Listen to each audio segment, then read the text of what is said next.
We are, as a species, addicted to story. Even when the body goes to sleep, the mind stays up all night telling itself stories. This is a quote from academic writer Jonathan Joshow's book, The Storytelling Animal. Stories have always been a prominent part in society. They reflect societal issues, fears, and perceptions, but most of all, they're always meant to entertain. Through the ages, stories have seen many forms, from songs to plays, even through cave paintings. We need stories to deal with the mundanity of everyday life, and where there's a need, there is a profit.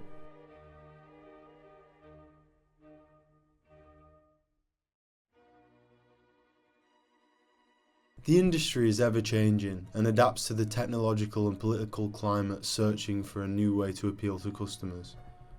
Today, film is the most successful and accessible it has ever been, with streaming services and an abundance of cinemas. However, I believe there's evidence to suggest that this will not last. It would be easy to assume that the film industry's structure is ironclad being the titan it is, but like we've seen before, the bigger they are, the harder they fall, and from the ashes, even taller they rise.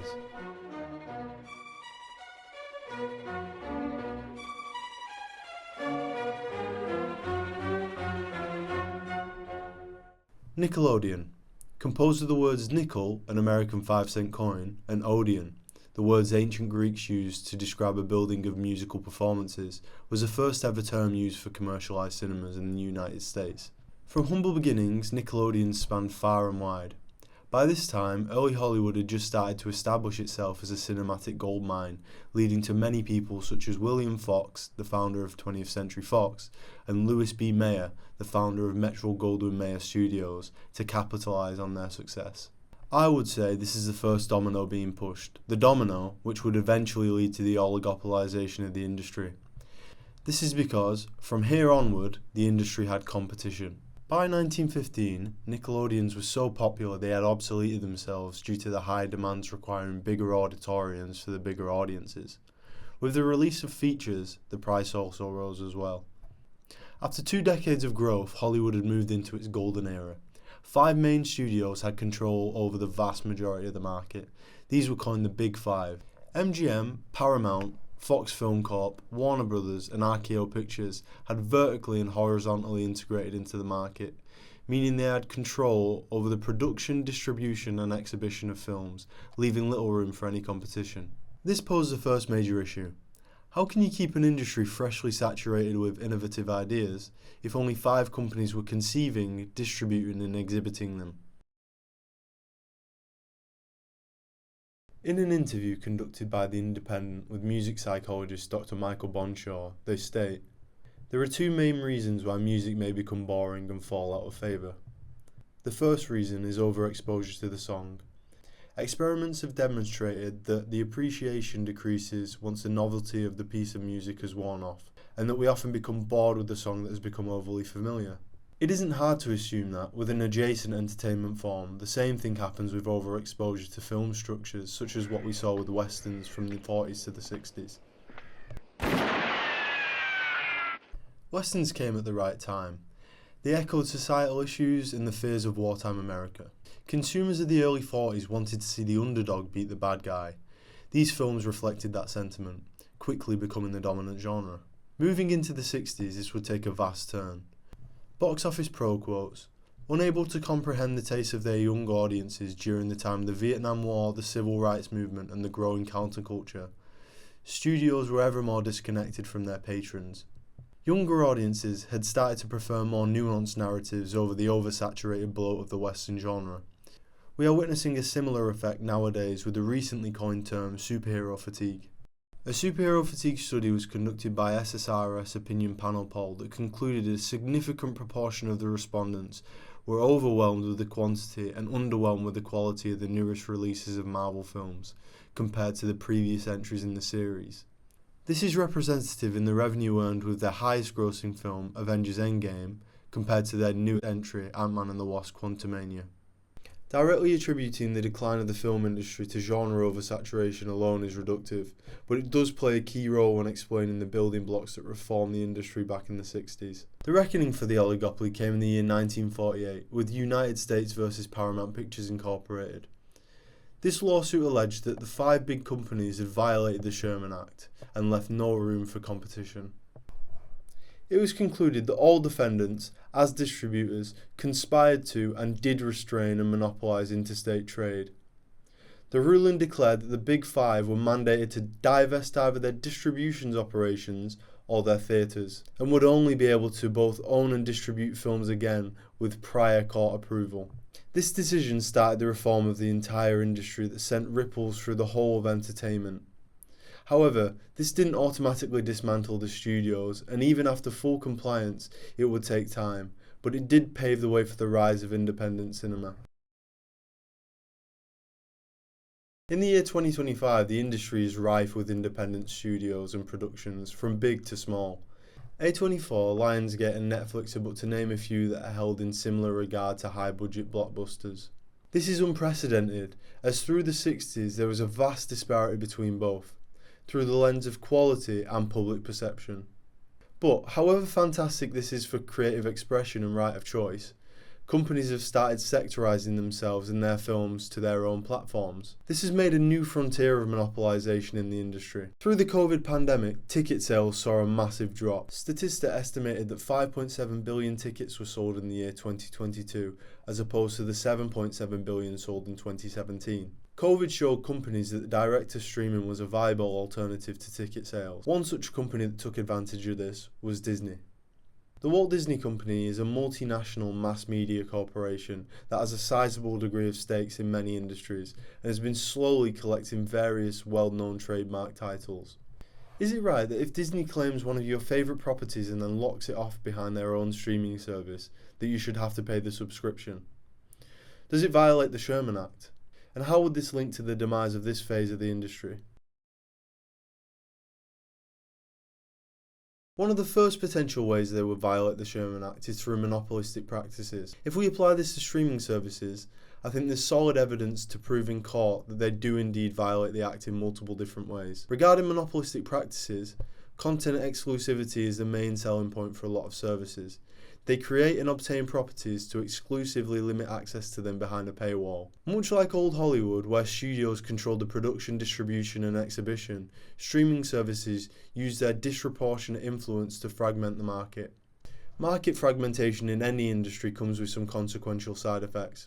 Related to film, this could cause a decrease in audience outreach, as it reaches fewer eyes compared to traditional cinema, potentially limiting the cultural impact films have on our society. For example, the film Coda, which offered a rare and valuable depiction of deaf people. It was limited to Apple TV, which bottlenecked the potential for global conversations it brought surrounding deaf representation in cinema, and only reached a select few audiences. Films that challenge the representations of underrepresented groups are so important in bringing change to cultural bias and dismantling stereotypes. We've seen this many times before, such as Dances with Wolves and its depiction of the Native American culture, or Bend It Like Beckham, challenging gender norms in football. When access to progressive narratives is limited, so is their potential to foster cultural awareness and social progress, in turn counteracting one of the very core principles of film. Another issue with the fragmented market is reduced risk-taking.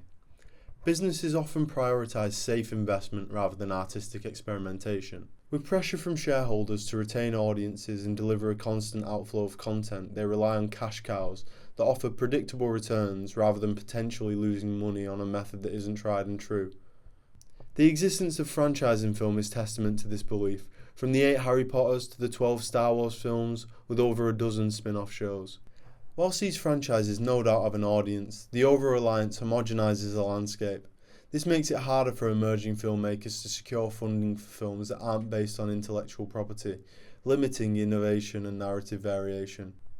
The film industry of today favours a steady formula over the originality that would have historically defined cinema. Relating this to streaming services, they often base their decisions off analytical data rather than reviews or creative merit. As Behrens et al. Explain, advances in digital technologies, increasing availabilities of granular big data have created unparalleled needs and opportunities for film producers to leverage analytics in content production. This approach shows that productions that are not a part of the algorithmically popular categories such as slow burn dramas and complex character studies are more likely to be rejected by consumers and buried in the rest of the bloat of the platform. Over time, this erodes the industry as a space of cultural reflection and critique, and creates a soulless commercial engine of profit.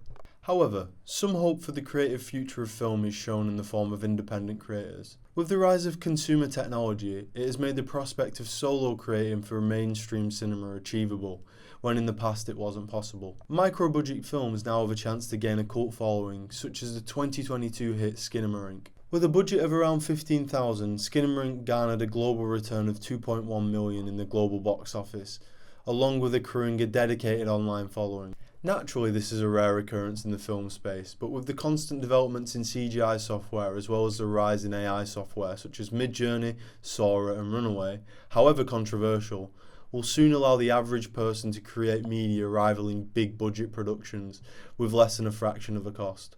There are, however, some ethical concerns. Filmmaking has always fostered the labour of a team and not the individual. It adds different perspectives and provides jobs. Companies have already started to realise it's more financially viable to use AI programs over hiring people. An example of this can be seen in Marvel 2023's show Secret Invasion. The director and the executive producer Alim Selim tells The Polygon, the intro sequence was designed by Method Studios using artificial intelligence, something he thinks plays into the very themes of the show. However, this does not detract from the fact that using artificial intelligence in any capacity in such a highly regarded studio project sets a precedent for the rest of the industry to follow, igniting a domino effect that will cause so many people to lose their jobs inside and outside the space. The SAG-AFTRA strikes are in direct consequence of this topic. It is important to consider the individuals that make up the industry because ultimately they decide the outcome of every project. These big companies have already shown they prefer profit over people.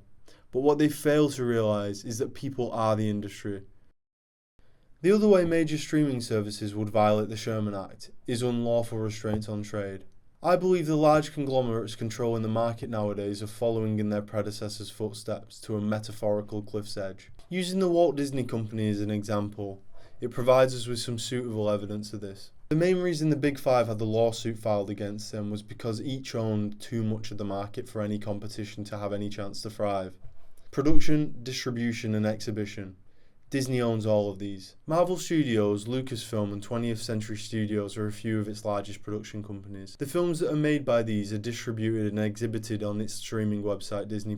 This isn't the only distribution and exhibition method for films, but much of its TV is direct to streaming such as Daredevil Born Again and Star Wars Skeleton Crew. The issue this poses is that it falls into a legal grey area. As the decree was made in 1948, the idea of multiple forms of exhibition was not accounted for. The Department of Justice's Antitrust Division opened the ruling up in 2020 for review to determine whether the decree should be modified or terminated. If the decree is modified to conclude all other forms of exhibition, this could prove catastrophic for the streaming industry. It is impossible to predict all the implications of this ruling, but the collapse of the studio system could give us some insight. Valve's president Gabe Newell states, "We think there is a fundamental misconception about piracy. Piracy is almost always a service problem, not a pricing problem." A study conducted by Variety showed data measured 215 billion global visits to piracy websites in 2022, an 18% year-over-year increase compared with 2021. This study was conducted over the pandemic when cinemas were made obsolete, forcing customers to only use streaming services to watch their new films and media. It offered a microcosm into the world of the future where the consumer owns nothing and pays for access rather than ownership. So can you blame them? Whilst the ethical debate of piracy is nuanced and layered, there is no denying that it happens the more service is limited.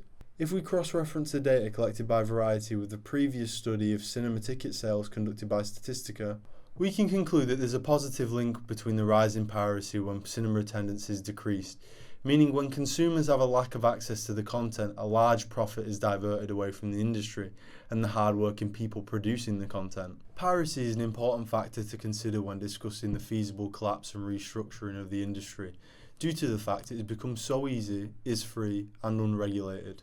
For most people, the other distribution methods aren't a good deal in this era where ownership is disappearing and content access is at the whim of large conglomerates.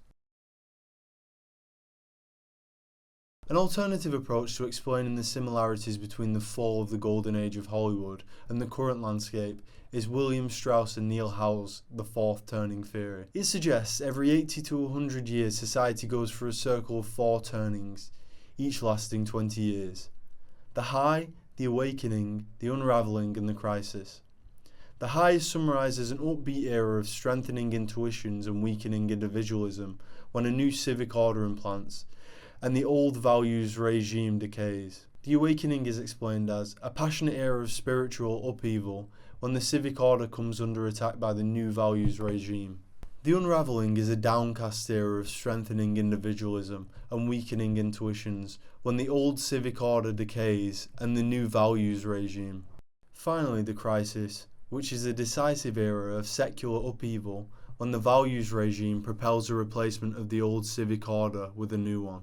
Strauss and Howe believed this was a template and not just a pattern, useful in predicting when significant crisis would happen and how we could anticipate social change. Applying the theoretical framework to the film industry, we would start by considering the golden age, the high.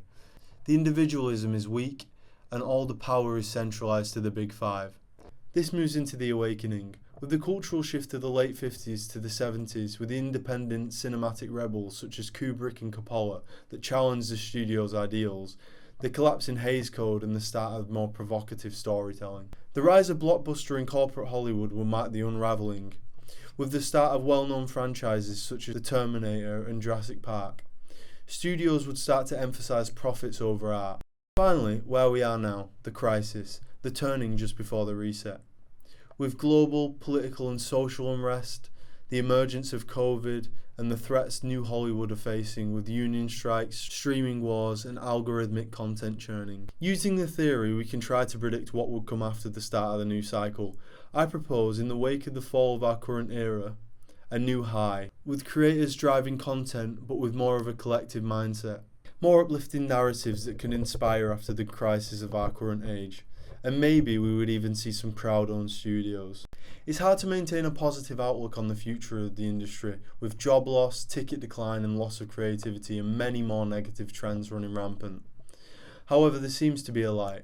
Just like with all industries, film is forever changing. In 2022, headlines echoing fears of the industry collapse were rife. Ironically, this was just before the large breakout success of Barbenheimer 2023. Which completely revitalised people's views on the decline of the industry. I don't think film will ever die. It's an integral part of society. However, I do believe film is on the precipice of a large change.